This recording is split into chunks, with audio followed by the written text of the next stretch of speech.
இங்க ஒருத்தன் ஸ்டேஜ்ல பெர்ஃபார்ம் பண்ணிட்டு இருக்கப்ப அவன் கையில இருக்க பப்பட் ஆட்டோமேட்டிக்கா மூவ் ஆகுற மாதிரி இருக்கு. உடனே அவன் ஷோவை முடிக்கலான்னு பார்த்தா அந்த பப்பட் இவன் என்ன கடத்திட்டான்னு கத்த ஆரம்பிக்குது. அப்ப வில் அதோட வாயை மூட ட்ரை பண்ண அது அவன் கைய பைட் பண்ணிருது.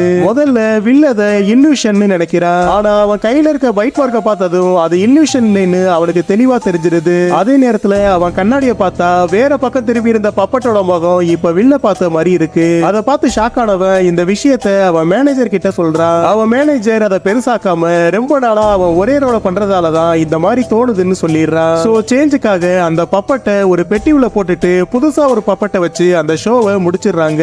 ஆனா ஷோ முடிஞ்சு அவன் வெளியில வந்தா எங்க பார்த்தாலும் அந்த பப்பட்டோட வாய்ஸே அவனுக்கு கேட்டுக்கிட்டு இருக்கு. உடனே மறுபடியும் திரும்பி வந்தவன் அந்த பெட்டியில இருந்த பப்பட்டை அடிச்சு உடைக்க ஆரம்பிக்கிறான். ஆனா அந்த பப்பட்டோட வாய்ஸ் இன்னமும் கேட்டுக்கிட்டே இருக்கு. அப்ப அவன் லைட்டை போட்டா அது முழுசா இங்க இருக்க சோஃபால உட்கார்ந்து இருக்கு. அடுத்த நாள் அவன் ஷோ ஆரம்பிக்கிறப்ப ஏதோ தப்பா இருக்க மாதிரி தெரியுது.